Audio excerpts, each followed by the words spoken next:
Hello everyone, welcome back to the channel. Today we are diving deep into a topic that's critical for parents and educators.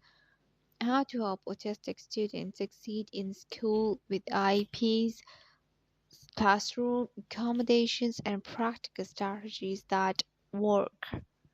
So whether you are new to the process or are looking for concrete tips, the video is for you.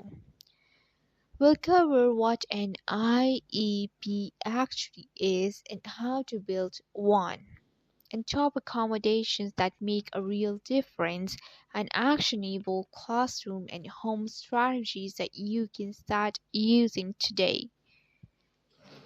So, what you would learn is what an IEP is, how the IEP process works, and top autism friendly accommodations, classroom success strategies, and parent and teacher tips for school success. So now first let's discuss what is an IEP. An IEP is an individualized educational program, is a legally binding educational plan tailored to meet the unique needs of a student with disability, including autism. It outlines goals, services, accommodations, and how progress will be measured each year. And the key components are the present level of performance, where the child is now, and measurable annual goals, specialized services like speech and occupational therapy, behavioral supports, accommodation and modifications, progress monitoring and review schedule. And you know who is involved in an IEP team? Parents and guardians, means you, general and special education teachers, school psychologist or special education coordinator, therapist, speech, OT and behavioral specialist, and the student when it's appropriate.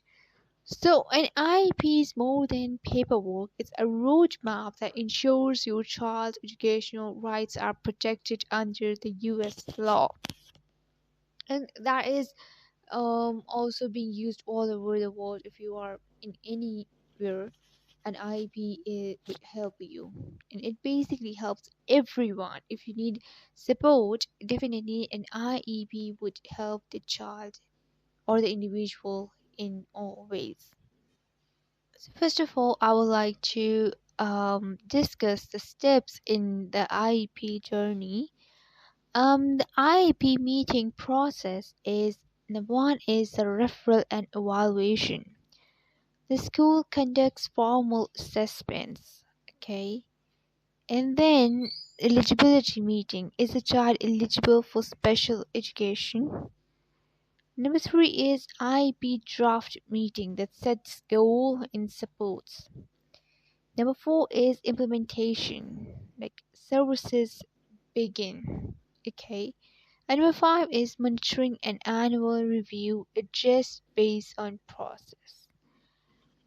And it's basically it involves a psychologist, and the role of a psychologist is really crucial. Okay, because they would assess, they would check your child, and they would check that do they need assistance, okay, and then they would draft complete meeting. They would set the goals and which support is needed by the student, and they provide the support, okay, and that is like really essential for the child to begin a progress, okay. So for parents, I would like to say come prepared with notes, assessments, questions, and your child's strengths. You are an equal team member in this process. And whatever questions you have in your mind, do discuss that in the meeting when you're having it, okay? And accommodations versus modifications. Like, accommodations are the change how your child learns. Suppose like visual schedules, um, extended time, sensory breaks doesn't change what they are expected to learn. And then modifications are change what your child learns. Like, example, simplified assignments and alternate projects, because every child or every individual is different. So, and if your child is having difficulty in learning, so they can provide you with visuals. If you have a difficulty in, like, for instance, if your child is having half an hour to do the work or the assignment or something, they will give them 1 hour, okay, to complete that. Because if he is having difficulty today, this basically an IEP gives you advantages and a lot of, it would help you a lot, okay. um because they know like what are the needs of the client, and it would be really helpful for the children, okay. Then top IP accommodations for children are, you know, I would like to share some of the most effective accommodations that parents and educators use, that are visual schedules that help kids see what happens next, and it reduces the anxiety, okay.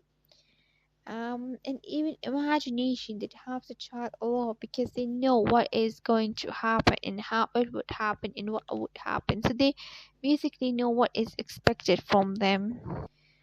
And then we have preferential seating, like close to the teacher to reduce distractions. And when the child interacts with the teacher more, in at least they are not afraid of them, and then they know the teacher is here to support them. And if the teacher is very helpful, that reduce the distractions and it reduce the anxiety. Then number three is extended time on tests and assignments. It reduces the pressure and supports processing. Okay. It give you a lot of time to do your assignments, to complete your tasks and your work. And then frequent breaks and sensory breaks help with sensory overload. Okay. It would be really helpful for the children. And then we have assistive technology tools, speech to text, noise cancelling headphones. These all are highly beneficial for the children. It would be helpful for them to assess. And then we have visual support for instructions or social stories. Break complex tasks into steps, like as I have said earlier in my previous videos too. Like, for autism, you always have to complete the task or give the task to your children in multiple steps, okay. Don't ever expect from them they would do all of that thing, specific thing, all in one go. No, no, no. It will take time, and divide this into smaller and simplified um steps so that they know. And then we have safe space for a regulation, a calm corner in scheduled timeout area, okay. You know, so that they know this is the space right area, this is their space, and nobody would invade, and they know that they are safe here, okay. Then classroom strategies that support learning, as establish predictable routines and prepare for transitions early. Use clear and brief instructions and support comprehension. As because as I have said earlier, clear and brief instructions are necessary for them. If you, like, for instance, if you're saying something to them and it has double meaning, so basically they are not even aware, or they won't be able to grab what you are saying, because and you would then blame them that why is your child not understanding. So it's not their fault. It's basically they are having difficulty um to know what is basically or exactly expected from them. So always use clear and brief instructions and provide visuals for rules, schedules, and expectations. Then pair students with peer buddies for social support in modeling and offer descriptive praise to encourage positive behaviors. Whatever your child is doing, if they have taken a really good and positive step always praise them, always encourage them, always give them an incentive. And um, and for teachers, I would like to say use nonverbal cues or check-ins to keep engagement high. Okay. Um, and then for parent-teacher collaboration, I would say attend regular progress meetings and share observations and keep open communication with teachers and updates. Help adjust approach and celebrate small wins. Progress is often gradual but meaningful. Okay. If something isn't working, ask for goal adjustment and the IEP can and should evolve. Okay. Then monitoring progress and adjustment.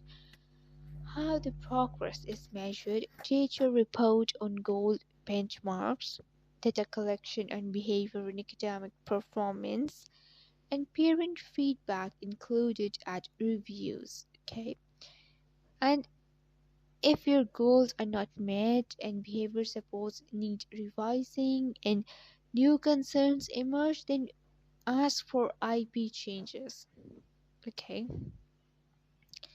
Generally, parents ask like, "What if the school doesn't agree with my request?" You can request mediation or resolution. Okay, and then also they ask like, can services start immediately after the meeting? So yes, implementation should begin promptly once the IP is signed. And does an IP expire? It's reviewed annually, but adjustment can happen anytime. Okay. So this is all about IEP. I just wanted to educate you and create awareness among you, like what basically an IEP is. So thanks for watching, and if this video helped you, like and subscribe for more autism support content. And you can drop your questions in the comment. I'll read it out, and if this video is helpful for you, do share this with for other parents as well. And see you soon in the next video. Till then, take care.